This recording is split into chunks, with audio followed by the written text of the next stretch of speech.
Good morning and welcome to the 10th Nebraska Commission on Indian Affairs Chief Standing Bear Commemoration. Please stand for the posting of the colors by the Lincoln Indian Center Color Guard and remain standing for the invocation following that will be given by former humanitarian and chairman of the Santee Sioux Nation, Chairman Roger Trudell.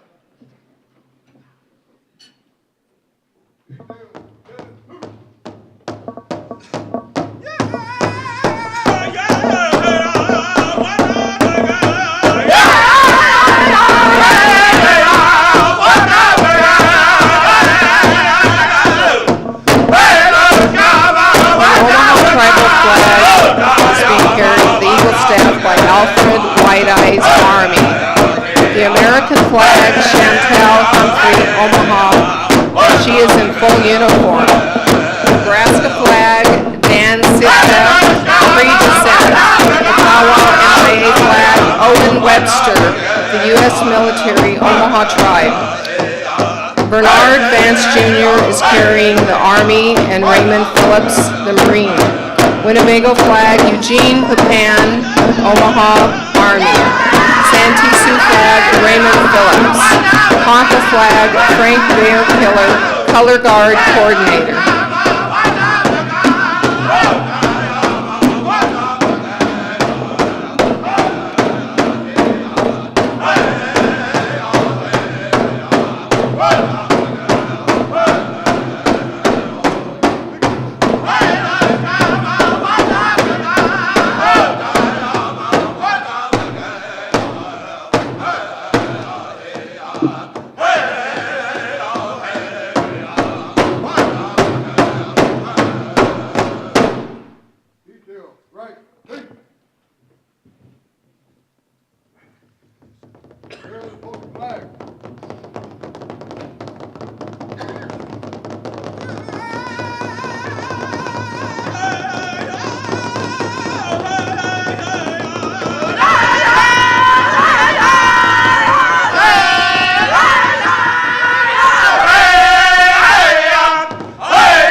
Nebraska flag. Posting POW flag.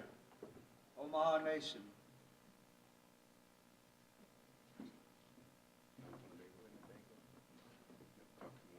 What are we doing now? Winnebago. SANTEE. Walk up. Detail, present, hard. Order, hard. Left, face. Forward, hard.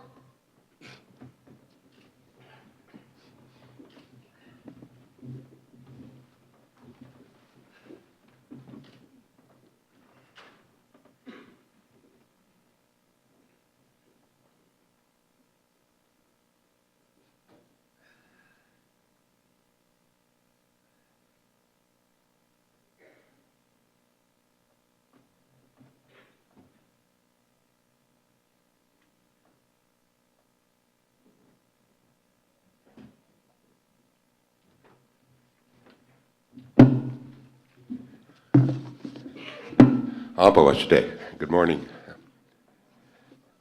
te wa kantanka petuki de nina wupida. O yateki chekia gawu steden a wayang kapo. O haha matonaji o keksuye gede. Well, thank you, our Father, the great mystery, to bring us together on this day to honor Standing Bear, to remember him and respect the things that he brought to the Indian nations. We ask that you bring prayers to the people and blessings and to watch over all. This time I'd like to have the honor, if I can find it again, the person who's going to sing the national anthem for us, Lorna, Emmy, her many horses. So I'm waiting to hear that.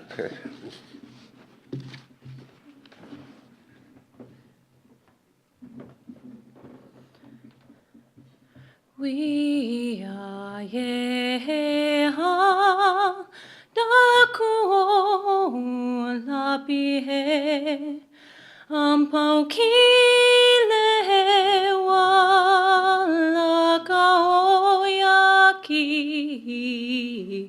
tu etawapa o ki chise unianaji Chunkashke iwankap he kuwa uyankapi. We prenap silia pina machbiat hamazasu na probia pitka haopta trawapa el naji. Trawapa kileinach kachoka makroche kileiglu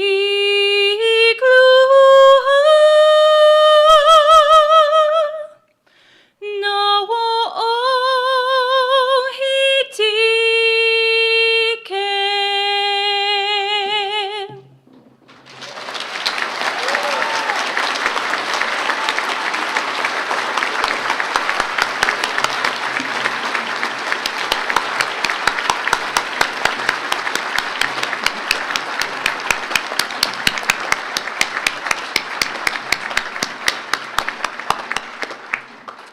Emmy, her many horses, Lakota Sioux, and that song has been recorded to be a part of NET's new Medicine Woman documentary. So please be seated. Welcome to the 10th Standing Bear commemoration. I am Judy Kabosh, a member of the Ponca tribe and the Executive Director of the Nebraska Commission on Indian Affairs. Welcome tribal leaders, Governor Ricketts, Mayor Beitler, Congressman Jeff Fortenberry's District Director, Todd Wilchin, State Senators Brett Lindstrom, the Chair of the State Tribal Committee, and Senators Kowash and Brosh, and Senator Moorfeld, and Senator Coulterman. Distinguished guests and descendants of Ponca Chief Standing Bear. This breakfast is dedicated to the memory of the first 2005 humanitarian, Susan Fremont. We would like to thank all of our sponsors listed on the program insert today, and one was omitted, so I'd like to make sure that they are recognized, and that is the Claire Hubbard Foundation. Out in the foyer as you came in, you might have noticed a Standing Bear image. That is adding to the richness of our Standing Bear breakfast this year. We have it on loan, a beautiful bronze portrait commissioned by Neil and Beth Henson of rural Seward by Nebraska artist Sandra Johnson. The Hensons, like many of you today, have a long interest in the story of Chief Standing Bear, his life in Nebraska, his travels through Seward on the Trail of Tears, and the landmark legal case of 1879. Today is kind of like a family reunion, I think, and so many of you, it was hard to get started because everybody wants to visit and network. Our last breakfast was in 2013 in La Vista, and it was such a great success. And since then, the legacy of Standing Bear has grown beyond our greatest expectations. This morning, you will learn more about the synergy and latest developments of one of America's heroes who we believe deserves a place at the table with President Washington, President Lincoln, and civil rights leader Martin Luther King. To support the efforts of the introduction of a bill to create a Chief Standing Bear Trail in Congress, we felt it was time to broaden the scope of our Standing Bear Breakfast event and drill down deeper into the trail history and also tell other stories about our tribes throughout America who faced many challenges and many opportunities. Some would say over the past 10 years, the Standing Bear legacy has grown almost to critical mass. We have joined forces this year with the Center for Great Plains Studies at the University of Nebraska and have expanded the Standing Bear commemoration that began 10 years ago in the rotunda of the state capitol with 500 attending. And today we are celebrating the trail, Standing Bear and the Trail Ahead. That was the title our great partner, Rick Edwards, came up with, and I think it's such a befitting, wonderful title. And this gathering, two-day gathering, and our breakfast this morning, we would like to thank all of you for making it a sellout of 790 people at this breakfast.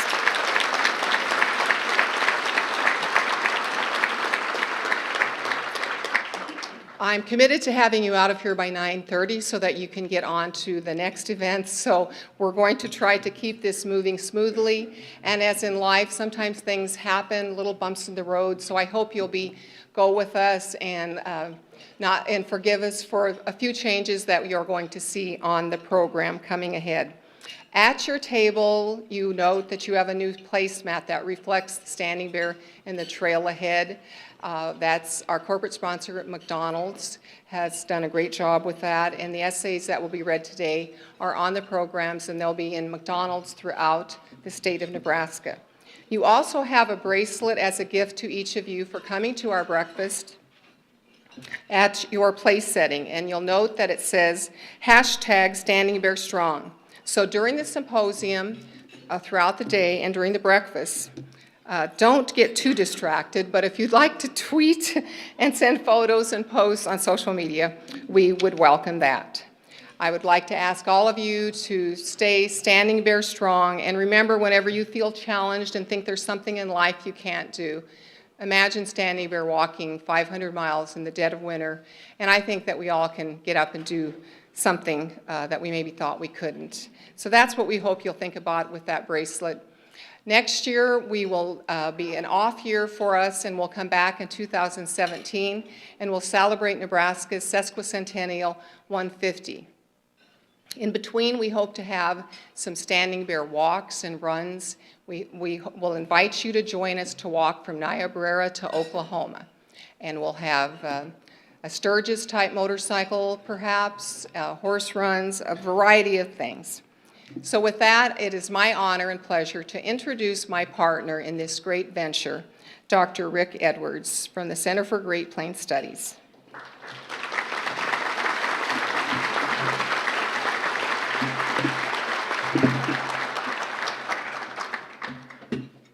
Sorry, before I do that, there's one thing I forgot. So I forgot to thank my staff. How could I do all this without my staff? These things don't fall out of the sky, as I say. So I'd like to acknowledge Scott Schaefer, Naomi Spott, and Alicia Harris. Would you please stand?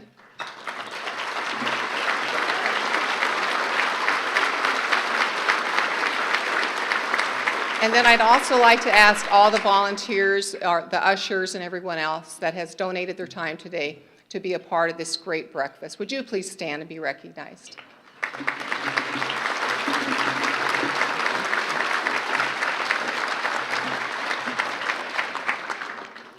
Thank you, Judy. On behalf of the Center for Great Plains Studies and the University of Nebraska, I want to welcome all of you here and thank you for coming and helping us celebrate Standing Bear and all that he stands for. I have a couple of housekeeping announcements first. For those of you who are attending the symposium, and I encourage you to do so, if you are wondering how to get to the various events, there are people standing around in the back in maroon polo shirts. You can ask them. We have a number of signs up also. So, and on the back side of the program is a map which lists all of the sites. They're all within close walking distance.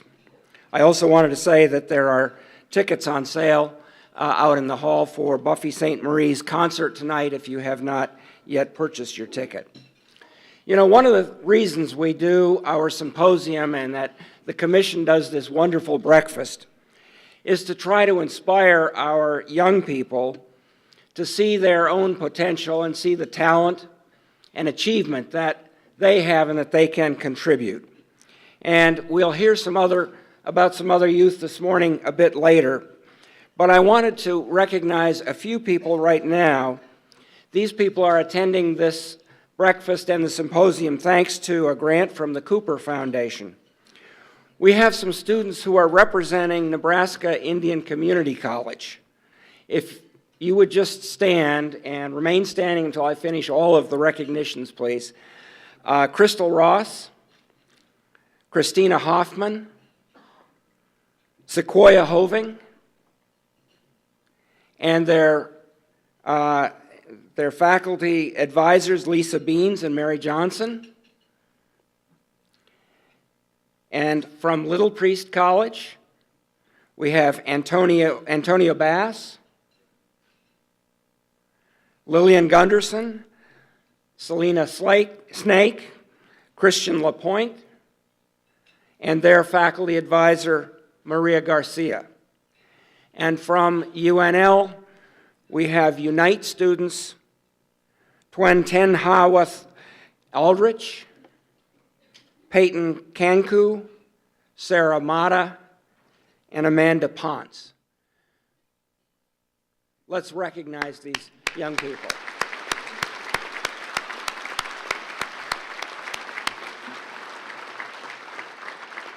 Thank you very much for being here and for participating in our symposium.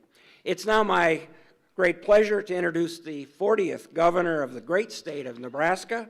Governor Pete Ricketts took office on January 8, 2015, so he's still a newbie. He's still in the first half year, although he's had enough experience in the legislature recently that maybe he's no longer a newbie. But we're delighted to have Governor Pete Ricketts here. I think he has a special proclamation for us. Governor?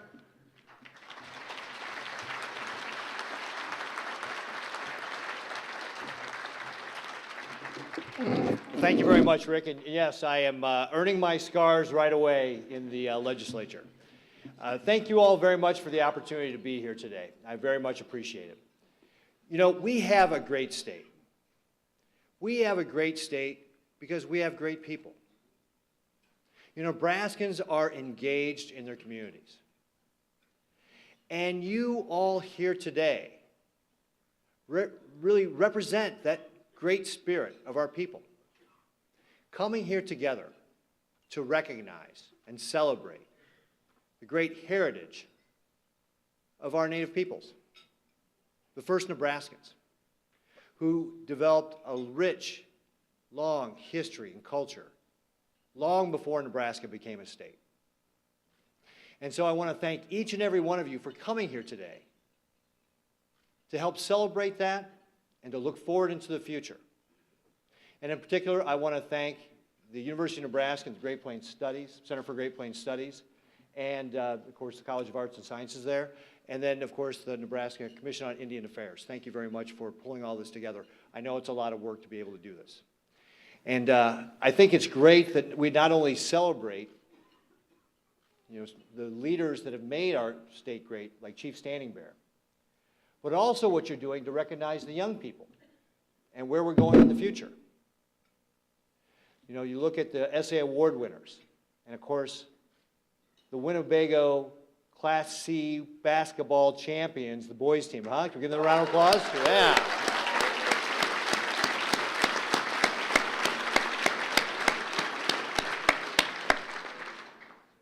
And so whether you're in the Omaha tribe, the Ponca, Santee Sioux, or Winnebago, we have a rich heritage to celebrate and to help continue that legacy going forward. And as we look forward into the future, also celebrating some of the things that we're doing to help build our state. You know, for instance, the All Native Group announcing that they have been awarded a $450 million contract from the U.S. Air Force. You know, that division of Ho-Chunk will help create jobs and help keep our young people here. And that's important as we grow Nebraska and really create that strong fabric that we have here in the state. So thank you all again for coming here today to help recognize the great diversity that we have here, our great history, and how we're going to build on that going forward. Because it's your involvement in the community that continues to make us a great place to live, work, and raise our families. So thank you all very much. Now, I did have a 45-minute speech prepared, but since we're a little bit behind schedule, I'm going to go ahead and get right into the proclamation. Is that okay, Judy? All right, great. So it is my supreme honor today to be able to read this proclamation and sign it here for you on stage. This is a proclamation from the state of Nebraska. Whereas the Ponca tribe of Nebraska is a federally recognized Indian tribe under Federal Public Law 101-484, whose business is conducted by the Ponca Tribal Council as defined in the tribe's constitution, approved on July 22nd, 1994, by the United States government's acting deputy commissioner of Indian Affairs, and whereas, pursuant to the constitution of the Ponca tribe of Nebraska, the Ponca Tribal Council shall exercise legislative powers to enact and promulgate resolutions, proclamations, and ordinances subject to all express restrictions upon such powers contained in the Constitution, and whereas Chief Standing Bearer of the Ponca tribe is recognized as a symbol of the First Nations civil rights across Indian country and throughout the United States, and whereas Chief Standing Bearer, in the case of Standing Bearer versus Crook, became the first Native American to be recognized as a person within the meaning of the law in a court decision rendered in the Ponca chief's favor on May 12, 1879, and whereas the trial of Chief Standing Bearer does not reflect merely a Native American issue, nor that of any other specific race or ethnicity, but instead extends itself to a broader matter of citizenship and humanity. And whereas the Ponca tribe of Nebraska established May 12, 1999, as the first tribal holiday in honor of Chief Standing Bearer, to be observed every May 12th in subsequent years, and whereas May 12, 2015 commemorates the 136th anniversary of the landmark case decision, and whereas citizens of the great state of Nebraska will gather for the annual Chief Standing Bearer commemoration celebration, a celebration to be continued annually to remember and reflect upon the contributions of Chief Standing Bearer. Now, therefore, I, Pete Ricketts, Governor of the state of Nebraska, do hereby proclaim the 12th day of May 2015 as Chief Standing Bearer Day in Nebraska. And I do hereby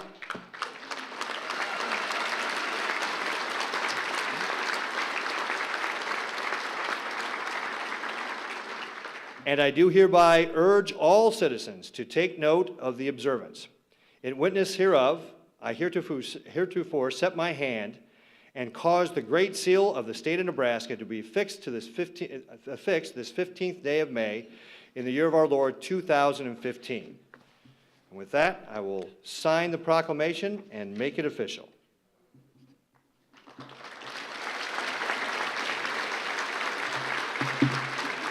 And Judy, I'm going to give it to you for safekeeping.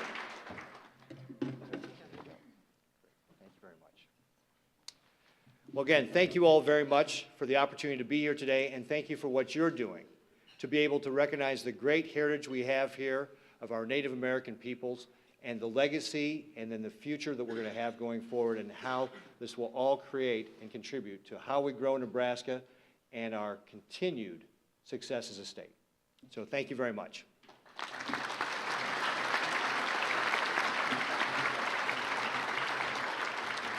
Thank you, Governor Ricketts. It is my honor at this time to introduce Ponca-We Victor, who is a member of the Tohono O'odham Nation of Arizona. and also from the Ponca tribe of Oklahoma.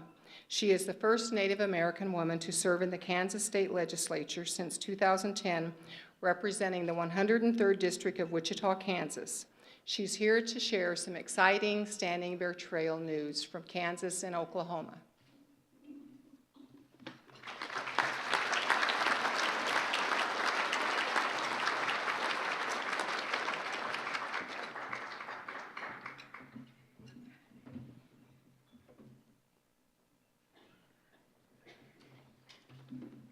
Good morning, everybody. It's an honor to be here with you this morning and to kind of get a break from Kansas. I'm so jealous. I was just coming up from Kansas yesterday, and I said, Mom, look at Lincoln. I said, I wish Topeka looked like this. There's so many eating places, walking places, but there's just some kind of gloomy haze over Topeka right now. And so I'm very honored to be here. I'm honored to actually meet everybody in person. Right now we're in the legislative session. And so I've been communing with everybody through email. And so I'm just happy to be here today. Very honored that all of you could be here today to honor somebody that is dear to my heart, my great-great-grandfather. I'm a direct descendant from Big Snake, his brother, and I would like to introduce my parents, Juan and Sandra Victors here.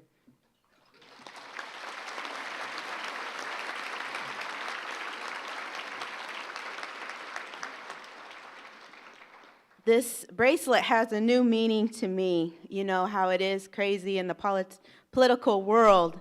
So now I can say, hey, Governor, I'm Standing Bear strong. So watch out.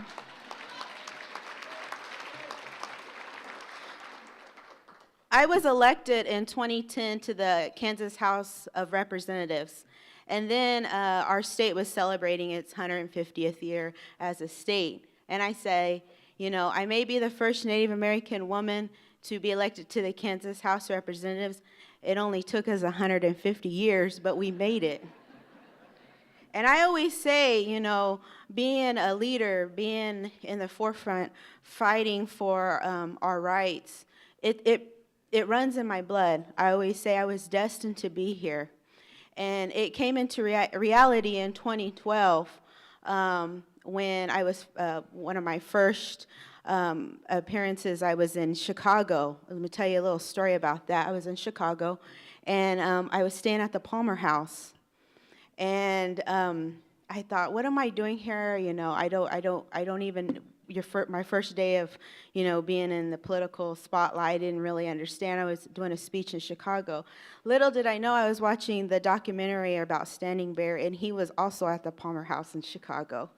So it's coincidence, you know, and so, like I said, you know, you just never know, but thank you all for being here. The state of Kansas and the state of Oklahoma have sort of teamed up, and Nebraska have teamed up to honor the Standing Bear Trail that will go through the states.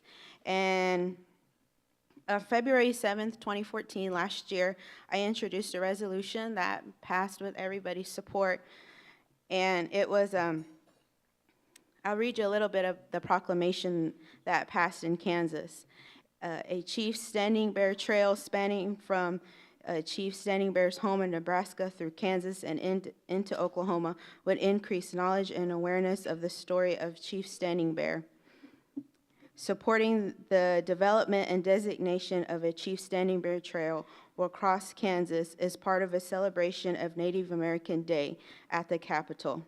Be it resolved by the House of Representatives, the state of Kansas, that we support the development and designation of a continuous Chief Standing Bear Trail from Nebraska to Oklahoma, and recognize that the story of the original Native American inhabitants is vital to understanding the rich history of Kansas and promoting the cultural well-being of all Kansans. House Resolution number 6042 was sponsored by myself. I hereby certify that the resolution above originated in the Kansas House of Representatives be adopted February 7th, 2014. And so,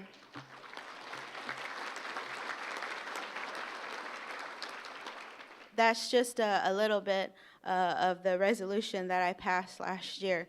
And the governor was just here, and he read a proclamation in declaring that May 12th be Standing Bear Day. I think we ought to make it a law here in the state of Nebraska to put that into motion, that will continue to always be his day. So I'm going to see what I can do to help get that passed.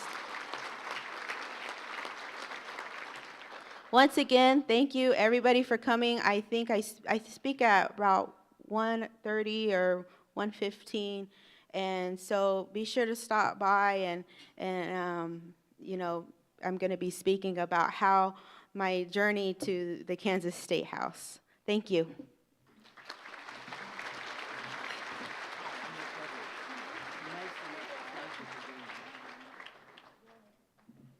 Thank you, Ponca-We Victor. I'd also like to add that just this past week, the state of Oklahoma passed the same resolution. So now Nebraska, Kansas, and Oklahoma have resolutions in support of the trail, which we hope will help us with the federal trail designation. At this time, I'd like to ask Andrew Bucknor to come to the stage and begin our presentations of the McDonald's Essay Award winners. And this is always a great favorite part, everybody seems, of the program, because it's the children, and they are going to tell you what they think about Standing Bear and our futures. And I believe that you'll be inspired and that our futures are bright.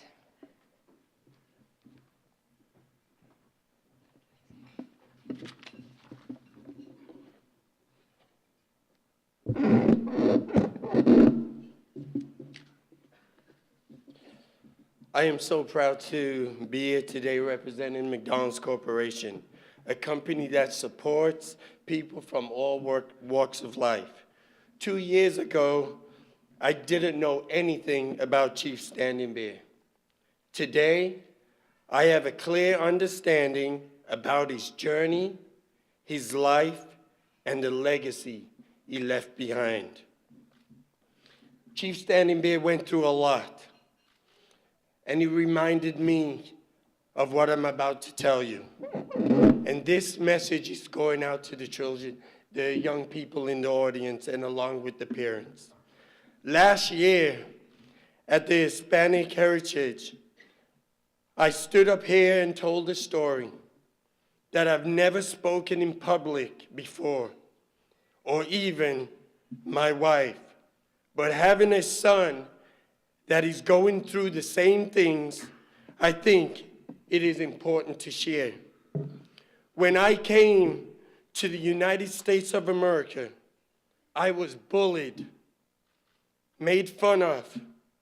There were times I didn't believe in myself. And I thought because of the way I talked and the way I looked, I would never make it. I even thought, why would I be here? They wouldn't miss me if I was gone. It was because of my parents why I'm here today. They gave me the greatest gift anyone could give another person. They believed in me. And they told me to turn the right cheek. And I laughed. Turn the right cheek? I need to fight and stand up for myself. But you have to keep in mind, that wasn't Chief Standing Bear, his motive. I laughed when they said that, and I was mad. But they told me to trust in the Lord, that he would see things through. Chief Standing Bear left a legacy behind. We as adults need to make a difference in our children's lives. If you believe you can make a difference, then you will make a difference. Believe in yourself, your family, and your community, and you will win. Let us all stand up for equality, injustice, and make a difference. God bless the Native Americans and give them strength to continue the legacy of Chief Standing Bear left behind. Thank you very much.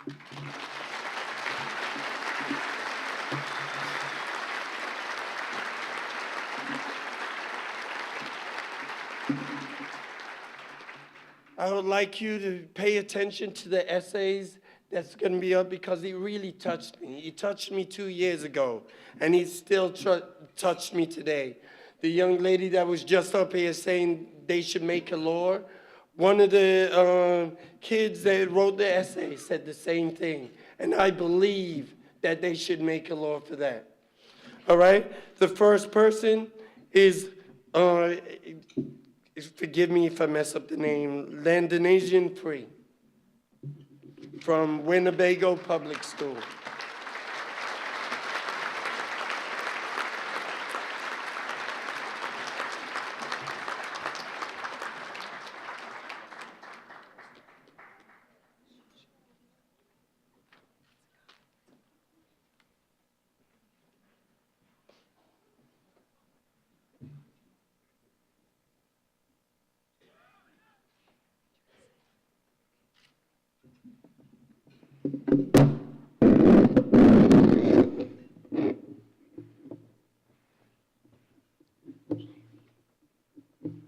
Have you ever heard of Chief Standing Bear? He was born around 1829. Standing Bear and his people were transported away from their home. They walked 500 miles. While they were walking, his son got sick and passed away. It was said, he made a promise to bury him by the Niobrara River. Standing Bear was strong and kept that promise. Standing Bear knew that keeping his promise was the right thing to do. He fought for equality against the government for all his people. If Standing Bear were alive today, he would encourage us to keep his fight going. He would tell us what we needed to be doing to make a difference, even if it was just solving one problem at a time.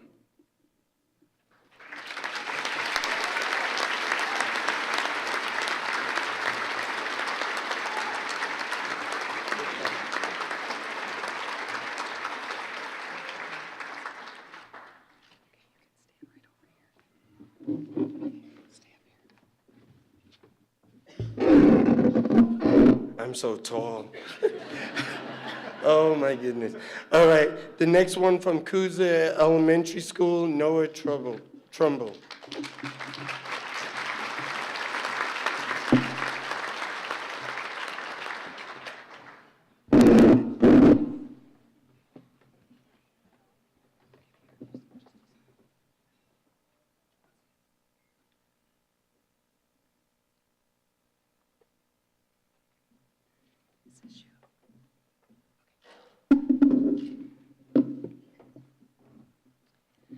Let your mind drift away, like a cloud in the wind, back to the 1870s.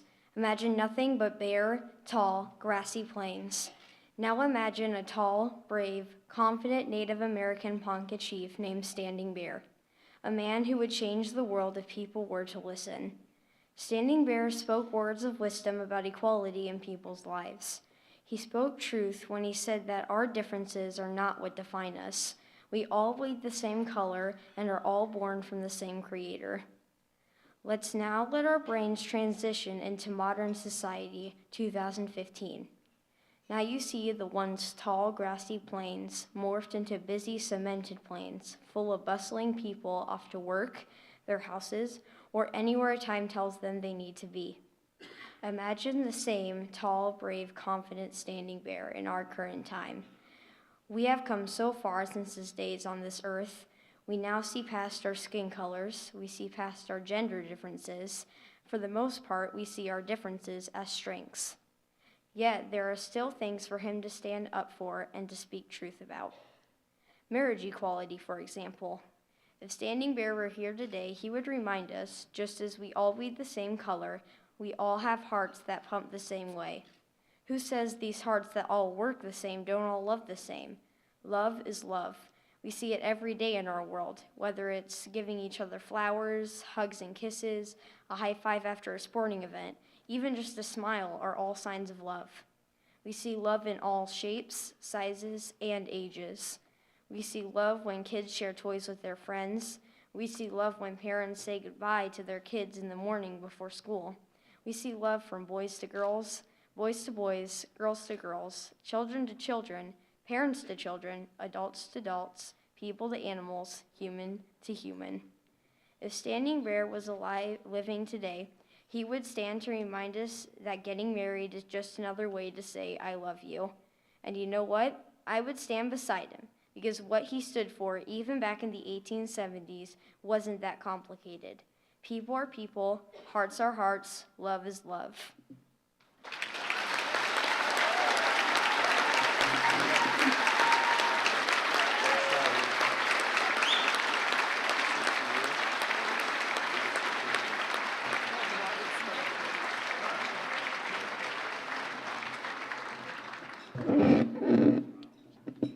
From Irvin Middle School, Mayor Stokes.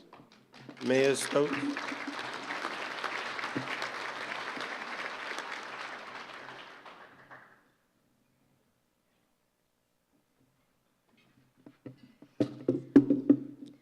We talk about slavery and the Civil War often in my middle school, but if I were to ask a student in our hallways who Chief Standing Bear is, I predict they would not know. Through winning his landmark court case in 1879, Standing Bear versus Crook, he stood up for himself and his tribe, the Ponca, and in doing so, forced the United States government to consider Native Americans as people. Civil rights issues still exist today, and the best way to solve problems is to inform both sides. I don't mean to diminish the importance of being educated about other civil rights struggles, but change in the social studies curriculum needs to occur. According to Judy A. Johnson, an assistant professor of educational leadership and counseling at Sam Houston State, the responsibility to address the needs created by this change lies at the door of educational leaders, classroom teachers, administrators, and community leaders. This is why I will propose to them 2 ideas, including a new Native American unit in the social studies curriculum and requiring public schools in Nebraska to celebrate Chief Standing Bear Day on May 12th.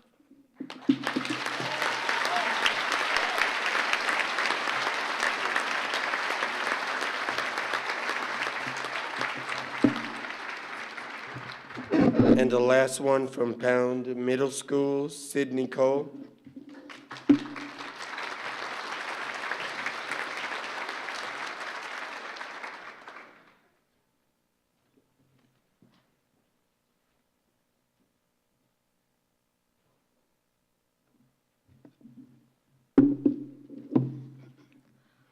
Although the government originally denied his people citizenship, Chief Standing Bear became a pivotal American hero, whose plight forwarded the advancement of civil rights and led to the confirmation of Native Americans' humanity. Standing Bear's unwavering dignity and conviction in the notion of all-embracing brotherhood exemplifies this country's core democratic ideals, yet remains fairly under-acknowledged by the educational system and overall community. Delving further than sponsoring education days or erecting memorials, we can choose to take his words to heart and incorporate them into our personal principles. The best and most permanent method of honoring Standing Bear's story and vision is to uphold his values of equality. Standing Bear's poignant trial remarks, albeit spoken over a century ago, still universally apply to racism and discrimination of all kinds and eras. Headdress or turban, khakis or kimono, hijab or sari, our hands all feel the same pain and bleed the same color. Citizens should view culture as something that brings nations together, rather than divide and separate. We are not our color, but our hearts, hopes, and aspirations. We are what we make of ourselves. As Standing Bear's sentiments primarily express, that is what truly makes us human.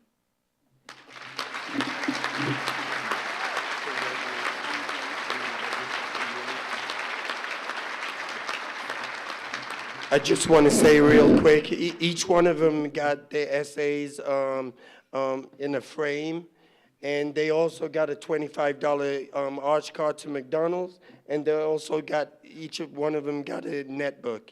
The last thing I want to say is believers are achievers. Therefore, believe, and you will achieve.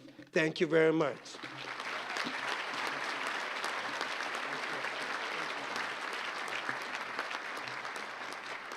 Let's give him another round of applause.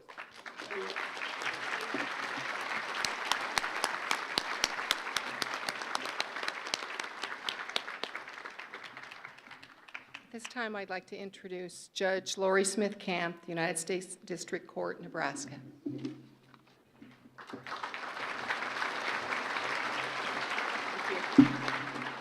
What beautiful essays. Of course, I like to think that a little bit of the beauty of the Standing Bear story is the fact that a U.S. District Court judge listened, used his head, used his heart, and did the right thing.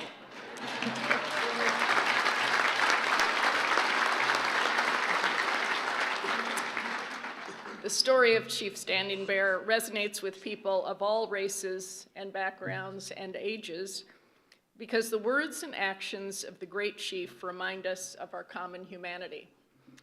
The words and actions of today's speaker, Hattie Kauffman, also remind us of our common humanity. You may know her as a glamorous news correspondent, television news anchor, and the winner of 4 Emmy Awards. She was the first Native American journalist to file a report on a national network evening news broadcast, and she has more than 2 decades of experience as an on-camera correspondent and news anchor for ABC and CBS. But her story is much richer than that of your average highly successful national broadcast journalist. Hattie grew up on and off the reservation as a member of the Nez Perce tribe of Idaho. Sometimes she had adult supervision. Sometimes she had enough to eat. Sometimes she had clean clothes and an opportunity to wash before going to school. Sometimes she slept in a warm bed. Too often she had none of these things. But Hattie had inner strength. Her sense of solidarity with her very self-sufficient siblings, her encounters with caring adults, and her deep faith gave her the confidence to persevere. Hattie tells her story of her personal journey in the very moving and very readable memoir, Falling into Place. Now, at your tables, you will see a copy of this memoir, and if you will look under your McDonald's paper placemats, one lucky person at each table has a dot under the upper right-hand corner, and for that lucky person, you will have the copy of Hattie's book. But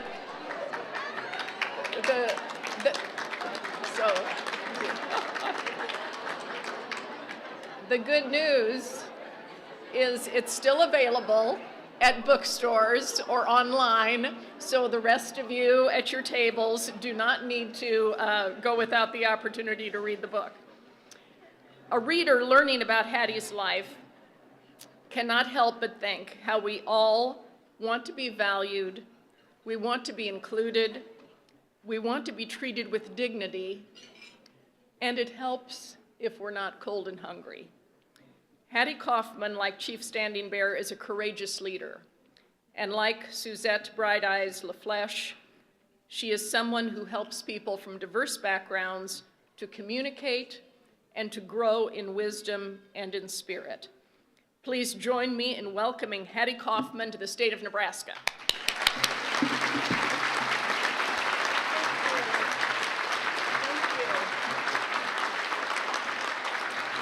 You notice how the judge tried to take some credit there for Standing Bear. I like to think if there had been a reporter there, the reporter probably would have ran up an interview. Who would it be? Well, good morning, everybody, and thank you so much. Thank you to the Center for Great Plains Studies. Thank you to the Commission of Indian Affairs in Nebraska. Thank you to the host tribes, SANTEE, Winnebago, Omaha, and of course, Ponca, because we are here to celebrate Chief Standing Bear. And by now, of course, after hearing those essays and after seeing your placemats and after a day of this symposium, I know that you know what Chief Standing Bear did and why that's important. My spin on it is this. Yeah, look at your feet. Well, I know you're sitting, so you can't really look at your feet. what he did was change the direction. He's got his feet going to Oklahoma. You're stuck in Oklahoma. He changed that. He turned and headed his feet north. And my call, my challenge this morning to everybody in this room will be to remember that you are in charge of where your feet are headed. I just love that the name of our symposium this year is The Path Ahead, because we are walking a path all the time. And my path has been on television. My path has been all over the world, actually, as a network news correspondent. You know, if you've seen me on the air, and you probably have, even though if you didn't remember, because I actually did stories for an NBC affiliate that went and were played on the Today Show, for instance. I worked for Good Morning America, which is ABC, and I worked for CBS. So I was popping up all over the place. And it's likely that you might have caught one of my stories over these years. It's a career that took me to New York, to the headquarters of the broadcast networks, to walking on the set, to anchor Good Morning America, filling in for Joan London. It's taken me to the Grammys, you know, to interview Beyonce. And for the older folks, Paul McCartney. I've been on the red there. I got a good. He kissed me on the cheek, by the way, after the interview, and I thought, I've been kissed by a Beatle. I mean, I even interviewed Miley Cyrus back when she was a good girl. I've been on the red carpets at the Oscars, interviewed all kinds of stars. I've been to the Olympics. I've interviewed athletes and presidents, political leaders. I've been all over South America, Russia, the North Pole. But this path didn't start this way. The judge alluded to that childhood, and I wanted to share a little bit of that with you because I'm making a point here, and that is that you can change where those feet are headed. So when I started out, I was one of 7 kids, poor, hungry poor. And my family left the reservation in Idaho, I'm Nez Perce, and they moved to Seattle. Now, you know, on the res, if you're hungry, you might be able to go to grandma's house.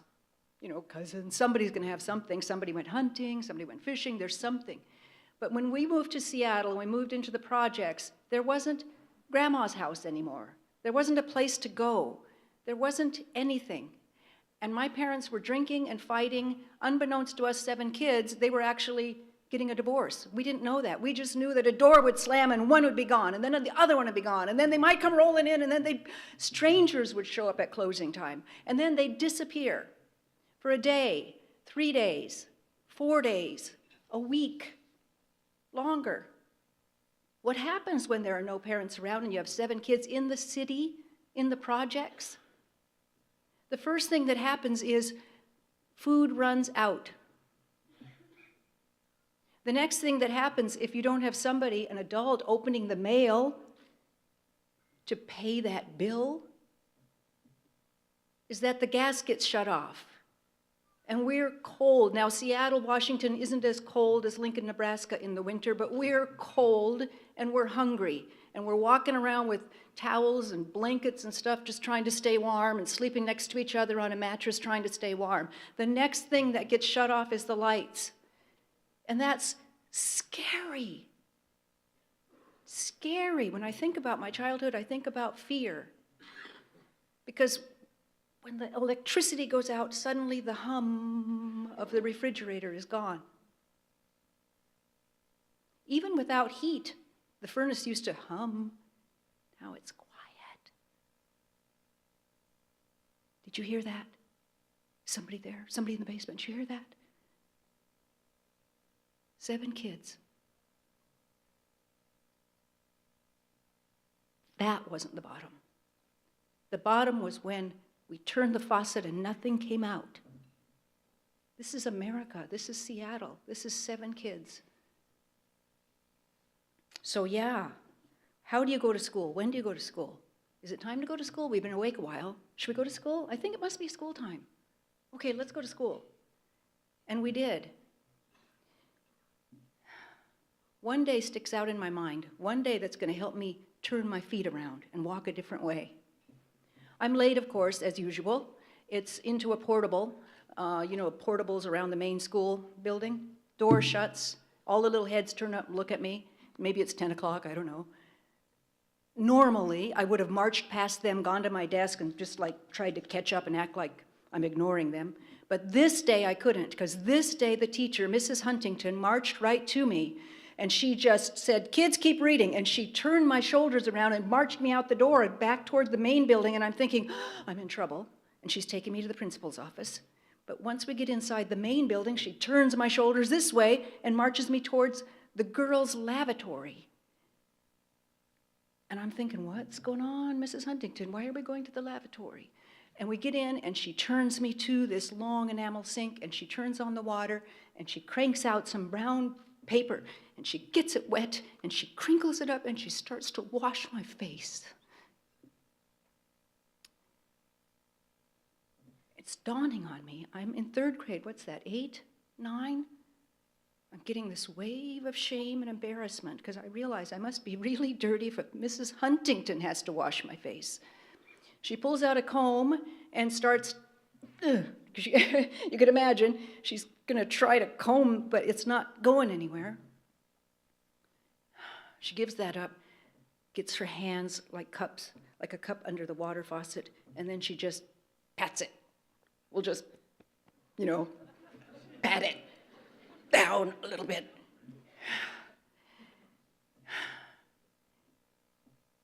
And then she turns me around. She buttons up my dress. I had come to school with an unbuttoned dress. He spoke about bullying a moment ago. You could imagine what might have happened at recess if it hadn't been for Mrs. Huntington washing me up and buttoning my dress. But that afternoon, I realized this adult loves me. She's taking care of me. I'm a person. And that little realization changed where I'm going. My message to you is that you can be a Mrs. Huntington to another child. And it doesn't have to be your own. It doesn't have to be your grandson. It doesn't have to be your nephew or your niece. But you can be a Mrs. Huntington. A little tiny thing like that can change the way a person feels about themselves. In psychology, they have something called narrative therapy. And that means you change the narrative, the story in somebody's head, the story about themselves, the words, what they believe about themselves. I, as a network news correspondent, over a lot of years, I've covered a lot of crime. And many times, either the victim or the perpetrator was somebody who grew up with a bad story, somebody who thought they were no good. And we can't do that. We have to give our kids good stories. That's why I love the Chief Standing Bear story. It's a good story. And that's why I want to encourage everyone in here today and remind you that you are writing a story just by the way you live your life, just by the way you decide, I'm going to forgive, I'm going to stay, I'm going to go, I'm going to drop out. No, I'm going to hang in. I'm just going to take one drink, just one. What stories are you telling yourself? Because whatever story you are telling yourself, the little ones, oh, weren't those precious little ones up here reading a minute ago? The little ones are watching, and they are learning stories. Chief Standing Bear is quoted as saying, "God made me, and I am a man." Ladies and gentlemen, brothers and sisters, God made you, and you are a man. God made you, and you are a woman. God made us, and we are persons, and we have our stories, and we are co-writers with the Creator. And if you're writing a story, I've written lots of them in my life,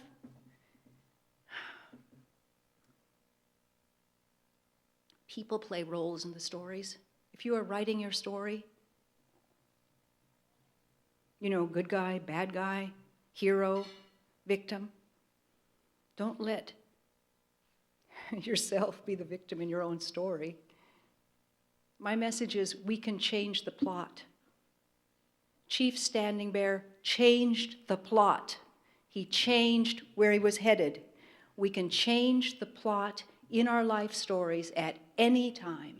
We can be a Mrs. Huntington to ourselves. Better than that, we can be a Chief Standing Bear for ourselves and for the young ones. Thank you, ladies and gentlemen.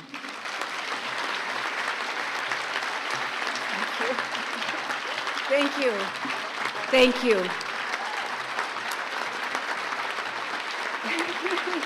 Thank you.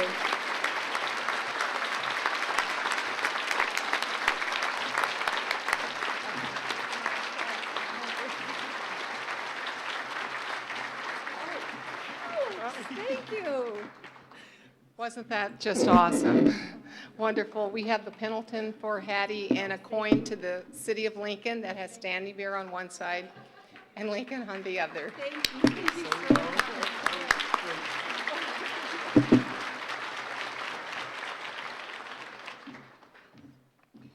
As I said in my opening remarks, that I hope you would bear with us as life is, and as Hattie said, there are bumps in the road, but it's what you make of them. Well, Indian people, we often we have a good sense of humor. We can laugh about ourselves rather than cry. Those are the choices that you're given. So sometimes we have family emergencies. Well, guess what? Other people do as well. And President Bounds, our new president at the University of Nebraska, was to come today and present our scholarships. But he had a family emergency. So instead, he's sending a wonderful, dear colleague and friend of mine, Ed Wimes, who is the assistant to the president, to fulfill that role. So, Ed, come on out.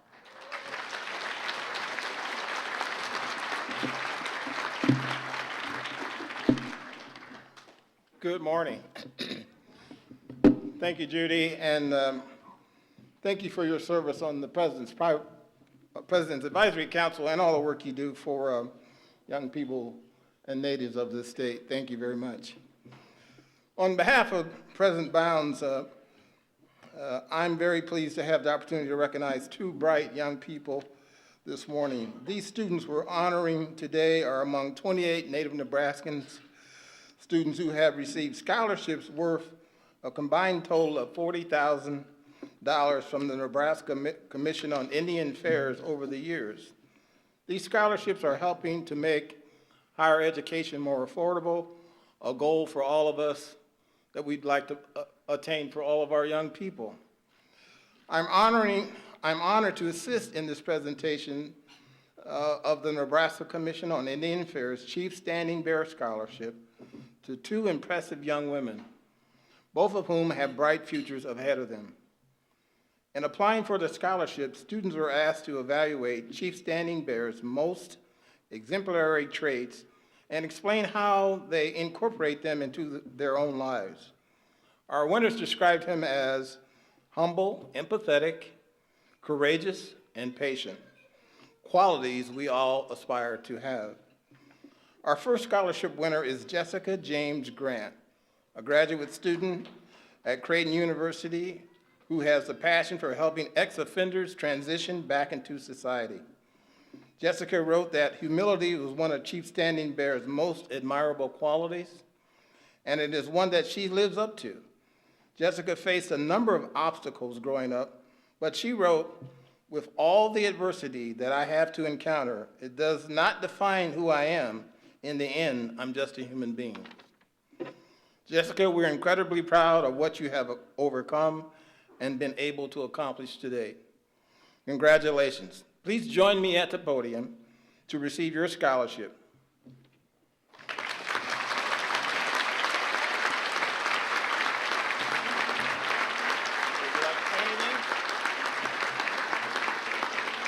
I just want to thank my friends and family, and I want to thank the Standing Bear Scholarship Committee, the Indian Commission, Judy, all the mentors. Just want to thank a very special woman who's made a difference in my life and who's here today from Fort Hall, Idaho, the Shoshone-Bannock tribes, my mother, Dr. Lynetta Ward-Jack. Please stand. And I also would like to thank my husband and my greatest supporter, Tobias Grant. Thank you.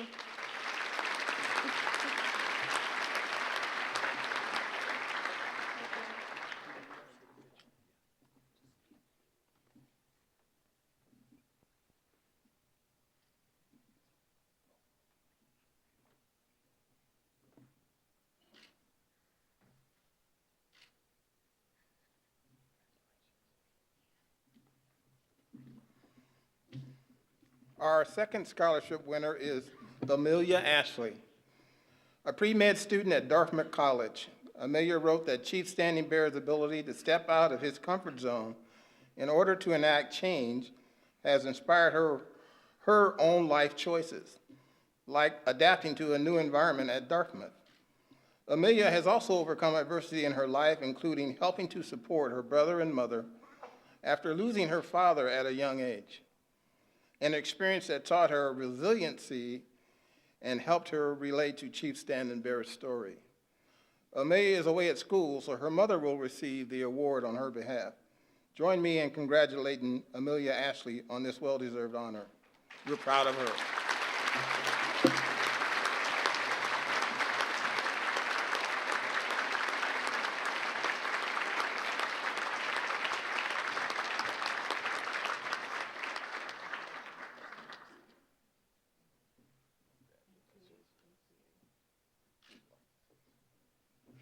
Thank you. It's an honor and pleasure to be here to accept this scholarship for my daughter, who's a freshman. And she wished she could have been here today. And also 3 years ago, this is the second scholarship in our family. My son received the Standing Bear Scholarship 3 years ago. And now he's a junior at MIT in aerospace engineering. And so... Thank you to the Standing Bear Scholarship Committee and Scott Schaefer, who I haven't met yet, but I want to meet. Oh, hello. Yes. Yeah. Thank you to the Nebraska Indian Commission and the University of Nebraska. And I think as a parent, you're the biggest fan of your children, and you're their biggest supporters, and thank you. Thank you.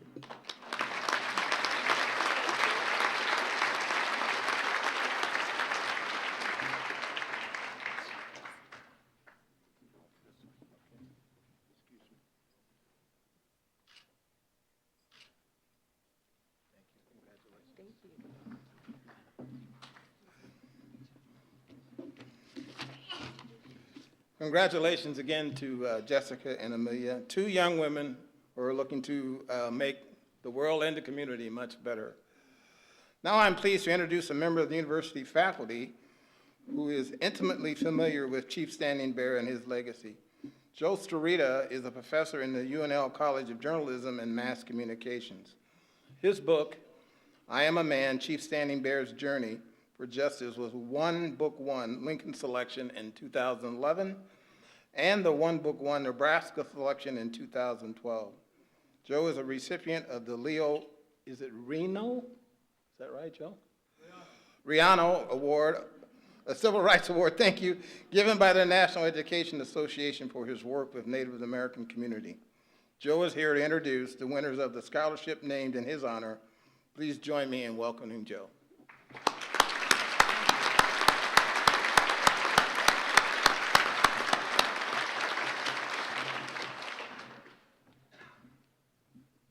I never imagined it could be this intimidating following fourth and fifth graders. to say nothing of a certain network news correspondent. Was that your first or second time speaking in public? Second? That's what I thought. Just want to do a quick shout out to the dozens, scores, hundreds of Nebraskans over the last 2.5 years who have opened their wallets, their checkbooks, and their heart to create an endowment large enough that we can now begin to spin out a number of scholarships every year to be a bridge between where these Native students are and where they want to go. So today, because of this generosity, we get to announce the first inaugural Chief Standing Bear Journey for Justice Scholarship Award winners. And the first one that I would like to introduce to you, her name is, excuse me, Michelle Lemire. She's a Winnebago Ojibwe from the Winnebago Reservation. She has devoted the last 10 years of her life to giving everything she has to raising her wonderful daughter, Ty, and now she wants to return to the academic field, and she will start at the University of Nebraska-Lincoln in August to pursue a degree in early childhood education, which she then wants to use to teach children on her Winnebago Reservation. She's also going to weave in a little rice harvesting in Minnesota this fall. Anybody else doing that? So Michelle Lemire, 48 years old, mother of a 10-year-old going back to school. She's wonderful. She's really wonderful.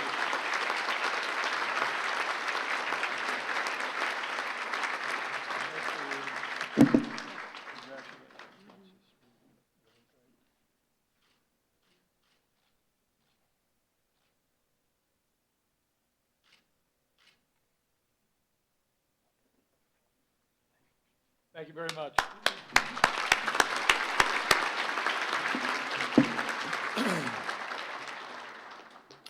Our second award winner today is a 17-year-old from Lincoln High School here in Lincoln who will graduate in a week. His name is Steve Larrabee Jr., and he is a direct descendant of Chief Standing Bear, and he has been accepted into Haskell Nations University in Lawrence, Kansas, where he is going. Who knew? Where he is going to pursue environmental studies, and he is now learning the Ponca language from his father and really getting steeped into the Ponca traditions and learning about a lot about his famous ancestors. So Steve, we are really proud of you. Come on up.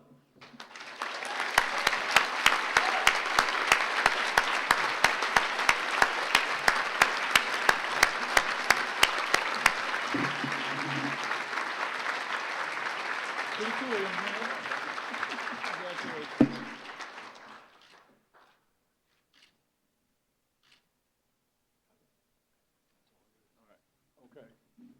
Okay. Give it up to these two.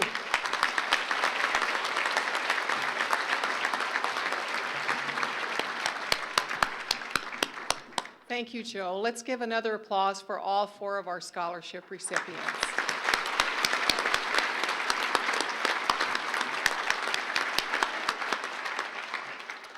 I don't think we're going to get you out of here at 9:30. We're a little behind schedule, but we're going to try to move this forward. At this time, it's my great honor and privilege to introduce the mayor of the city of Lincoln, Mayor Chris Beitler, my friend and colleague, another Standing Bear admirer, and former Nebraska state senator, and Lincoln's first mayor to be elected to a 3rd 4-year term.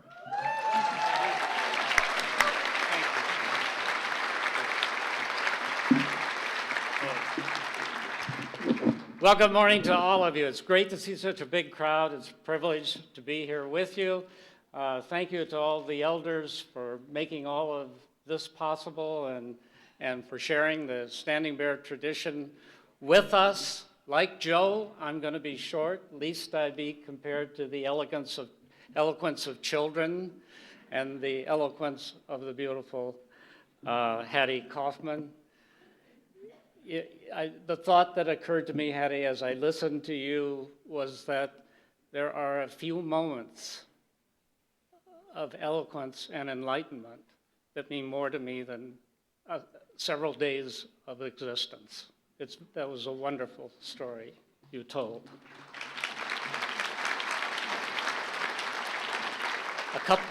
A couple of years ago, we changed the honorary notation or gift that we give to people who have done good for the city of Lincoln from being a key to the city to being a medallion.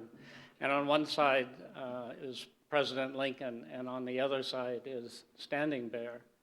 And these are the two people that I would most like this city to be associated with as far as our national identity is concerned.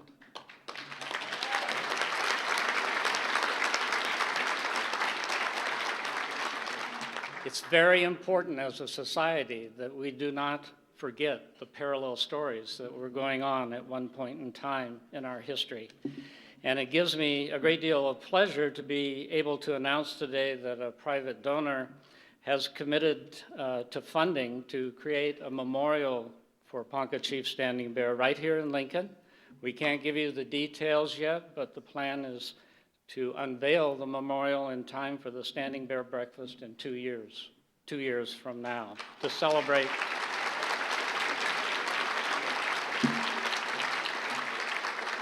that would be part of the celebration of Nebraska's 150th anniversary in 2017. But my job here this morning is perhaps the most fun job of all. We are presenting the Standing Bear Organizational Award, and at this time, I would like to invite forward this year's Class C1 State Championship basketball team, the Winnebago Indians, as well as their coaches. Please come forward.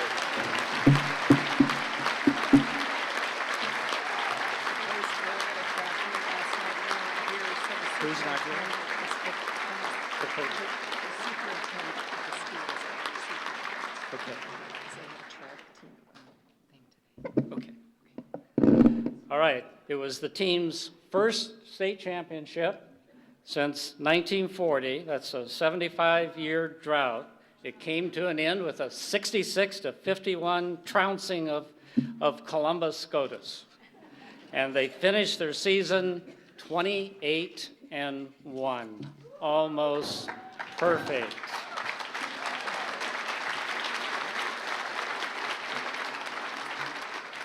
So for their hard work and their great sportsmanship and their winning attitude, we'd like to present these medallions today.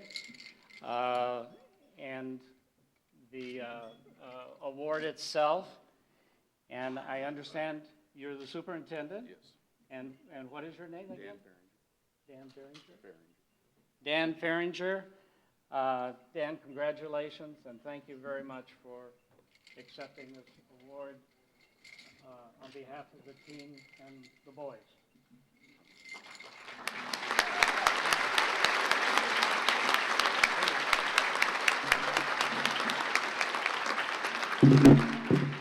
I really was not planning on being up here today. This morning at 5:30 when we left Winnebago, the boys had a track meet. Most of the boys are out for track. District meet was yesterday, didn't get home till 11 o'clock. We couldn't get them out of bed at 5:30 this morning. So I did come down with LaDanian and Denisha and LaDanian's parents, as they were the award winners and a couple of the riding. So, but on behalf of the Winnebago boys basketball team and the community of Winnebago, I want to thank everyone for this award. Darla's sitting up here. One of the special moments at the state tournament was not only winning the championship, but also winning the sportsmanship award. That was huge for us.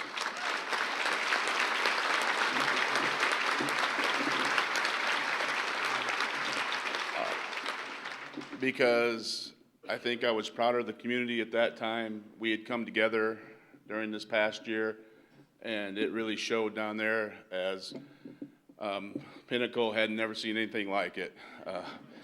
They had to open up the second floor on the semifinals. That just doesn't happen, and I'm just glad we didn't play at 5:30 in the morning, because 9 o'clock was early enough. But again, thank you, everyone. We appreciate this.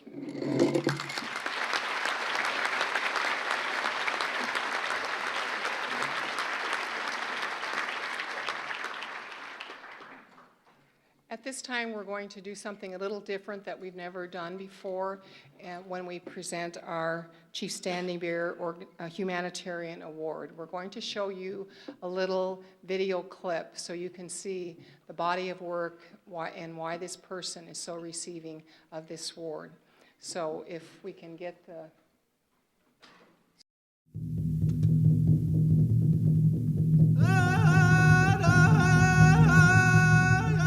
Dr. Hubbard is a really remarkable person in terms of her dedication to the future of Native youth in this state and beyond. Where we were, 8 or 9 years ago to where we are today is remarkable, I believe, and that's thanks to Ann Hubbard. Dr. Hubbard was at our very first youth leadership camp, and Ann not only made the camp possible, but she was there every day, all day long, and she took a very personal interest in each of the kids. She is a part of everything from archery to throwing tomahawks, and for the youth to see her as a part of that, I think make them realize that she is someone who truly cares about their future. The thing I really admire about Ann is her commitment to making things better for these children. She has moved through grade school with the same class. They're 7th graders now. She's a natural part of their lives, and her commitment to them has not wavered at all. I never take her love for our kids for granted. It is truly inspiring to me. We have worked with her in the museum now for a number of years, and she has already enriched our programs remarkably. We are particularly grateful for her role in the renovation of the First Peoples Gallery. This gallery really keeps the story of Standing Bear alive for our current generation and those to come. Dr. Annie, as our children like to call her, has been instrumental in advancing the educational component of our school, and she has drastically changed the lives of these children and their ability to read. She has founded a lecture series on Native American issues, which has stimulated some wonderful collaborations across campus. What I think is so significant about her role is her commitment to the future. Her impact has been truly phenomenal, and it will be long-lasting. I would just like to say I'm really honored to be receiving the Chief Standing Bear Humanitarian Award. I didn't go in to do volunteer work or philanthropy to get recognized for doing it. But especially when you're mentoring children or working in some areas that it's not easy to measure what outcomes are, it's nice to have other people say, I think what you're doing is important and worthwhile.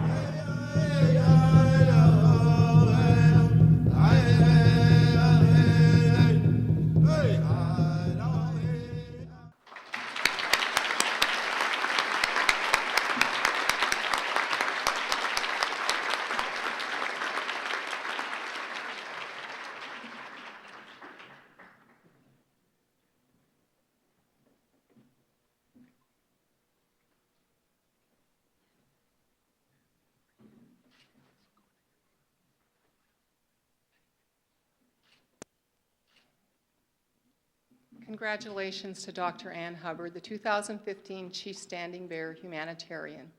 And we've got this beautiful plaque.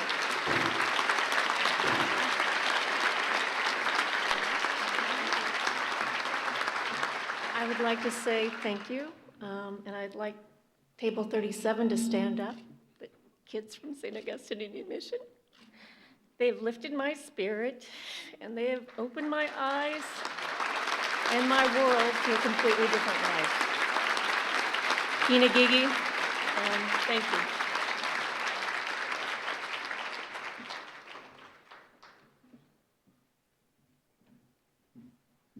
Can we give her another round of applause?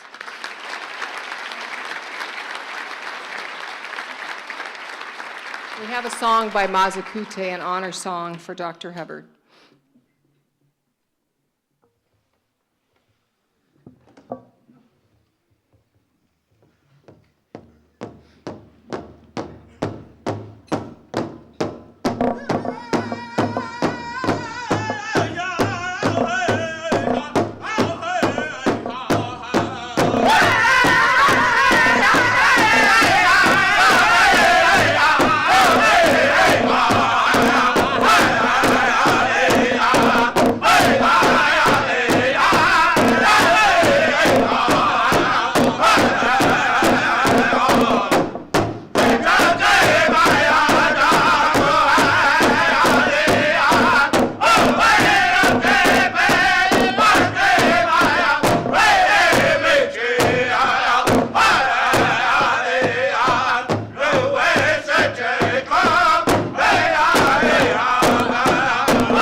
Thank you, Mazakute. They came all the way from SANTEE, Nebraska, the reservation, and that's over a 4-hour drive, so we're thrilled to have them with us. At this time, typically we would have Congressman Jeff Fortenberry here with us, but he had to be in D.C., so we are going to magically import him through the video screens, and so we hope you'll enjoy this new little feature. And he regrets that he couldn't be here, but he has introduced the Standing Bear Trail bill. And as I said, Todd Wilchin from his office is here, and we hope you enjoy this video. Hi, this is Congressman Jeff Fortenberry. First, let me thank you all for coming to the Chief Standing Bear breakfast this morning, and I particularly want to thank Judy Goshkabosh for her leadership of the Nebraska Indian Commission. I have some exciting news. We are readily moving in Congress toward passing a study that would implement a Chief Standing Bear Trail. As you all know, Chief Standing Bear serves as one of our nation's first civil rights leader. I think his story needs to be told over and over again. I recently gave a speech before the House of Representatives that I'd like you to see. I'm so sorry I can't be there this morning, but I appreciate your support and the support of this extraordinary American Chief Standing Bear. The gentleman from Nebraska, Mr. Fortenberry, is recognized for 5 minutes. Thank you, Mr. Speaker. First, Mr. Speaker, let me thank the distinguished gentleman from Utah, Mr. Bishop, the chairman of the House Committee on Natural Resources, and the distinguished gentleman from Arizona as well, Mr.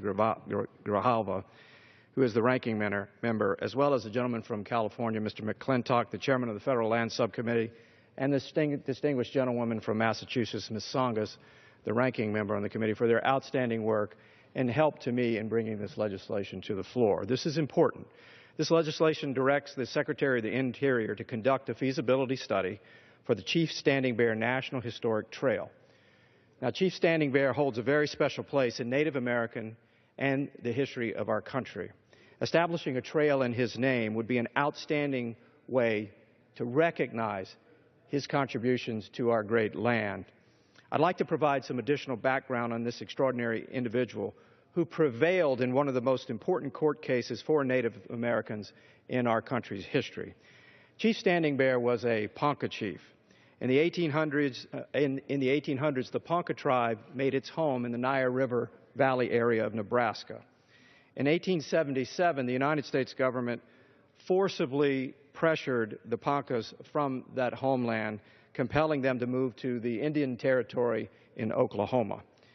Not wanting to subject his people to a confrontation with the government, Standing Bear obliged and led them from their homes on a perilous journey to the territory of Oklahoma. That journey was harsh, and the new land was inhospitable. Nearly a third of the tribe died along the way from starvation, malaria, and other diseases, including Chief Standing Bear's little girl and later his son, Bear Shield.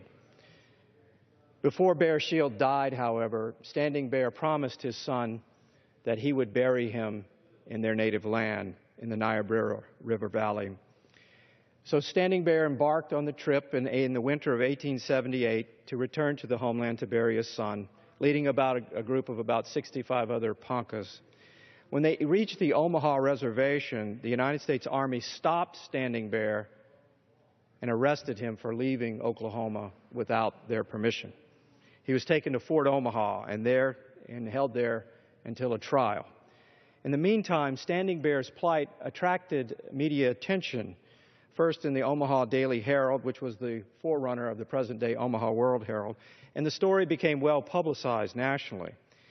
At the conclusion of his 2-day trial, Standing Bear was allowed to speak for himself, and then he raised his hand and he said this: "That hand is not the color of yours, but if I pierce it, I shall feel pain.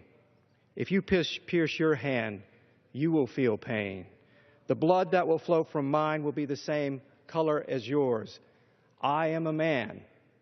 God made us both." And with these profound words, in that late spring day of 1879, I believe Chief Standing Bear expressed the most American of sentiments, the belief in the inherent and dignity and rights of all persons, no matter their color, no matter their ethnicity.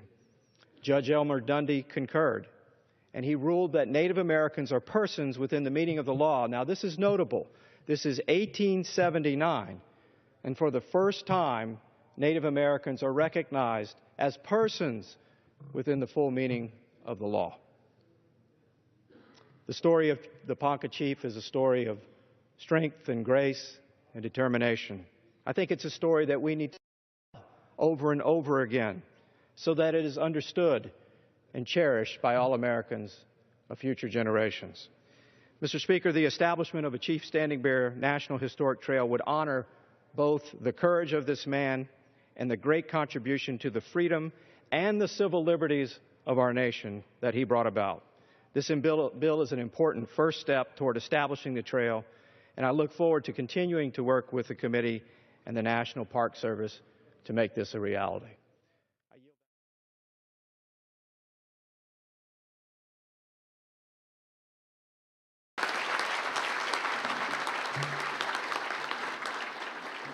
We're so very thankful to Congressman Fortenberry. 10 years ago when we started our breakfast, he was very inspired, and it was his idea to have the trail. And he said, Judy, you have to bring me evidence to support that. And so I've been working really hard with so many people that had the vision. Joe Starita writing his book, Christine Layshock with Standing Bear's Footsteps, Virginia Driving Hawks Navy wrote the children's book, Ponca, Chief of the Standing Bear of the Children. That was published by University Press. And there's just so many other things that have happened that have given the support that Congressman Fortenberry needed. And I do believe that we will be successful. And we welcome you all to come back in 2017 when we celebrate Ponca Chief Standing Bear. And at this time, I would like to introduce the chairman of the Ponca Tribe of Nebraska, Larry Wright, who will give the closing remarks and prayer, and then we will retire the colors. I hope you've enjoyed our breakfast program. We try to make it a little different every year, and I think that it was quite a moving program, and I thank everyone here that contributed, and all of you for buying those tickets and coming, because you're the ones that really support those scholarships and give the kids this audience that they would otherwise not have. So thank you from the Indian Commission, my board of directors, and for all Nebraskans. We will hope.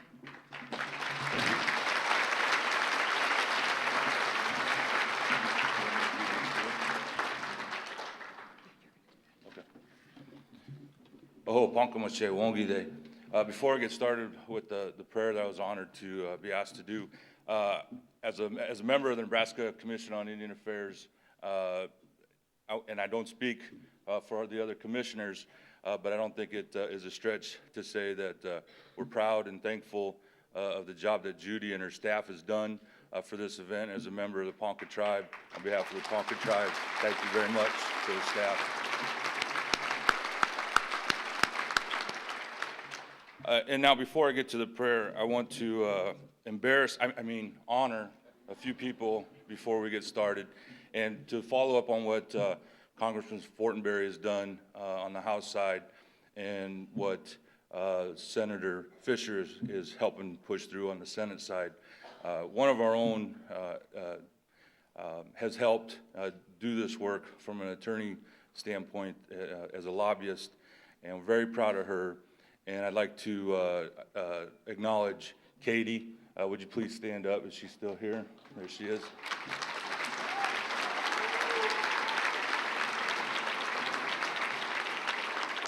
Very proud of the work that Katie's done on behalf of the Ponca Tribe and for this event. But Katie's not alone in why we're here, and the legacy of one of our own, Chief Standing Bear, for our people, the Ponca people.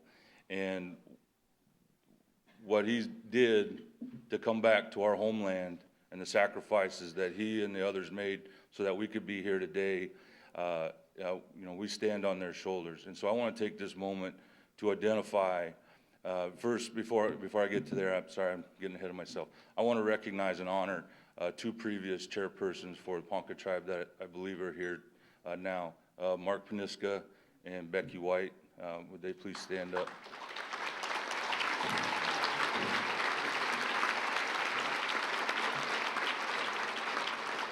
I thank them both for the work that they've done. But also I want to recognize first the employees that work for our tribe and do so much to support our people and help provide the services that our members need. I want to thank them for all that they do on a daily basis. So would those employees please stand up?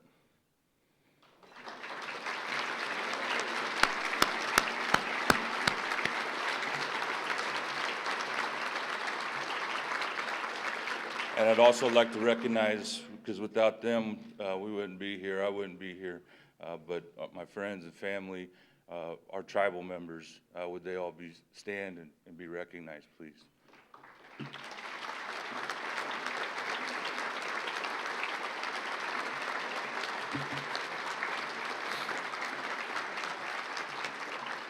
Thank you. So with that, I'll say the prayer. Please stand.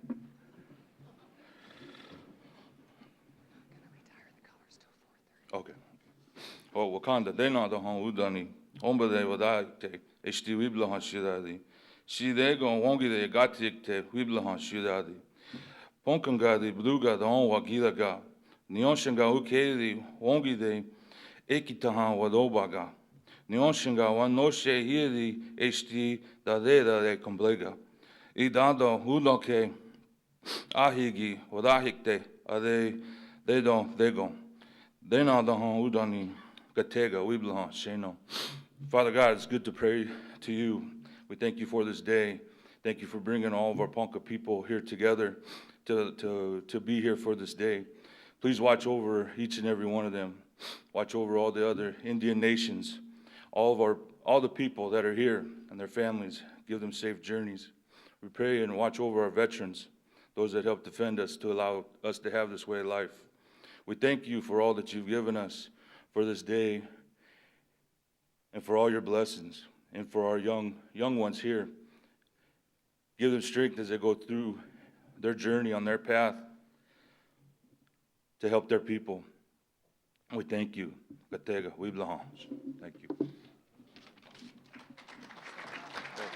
Okay. All right. Okay. Okay. We're not going to retire the colors until the end of the day, but we are going to do a closing song by Mazakute, so please stand.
Thank you to all of you for coming.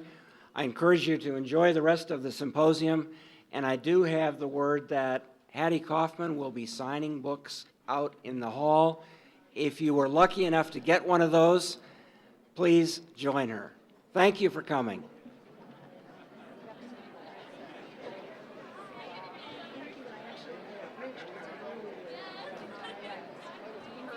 Thank you. That was wonderful.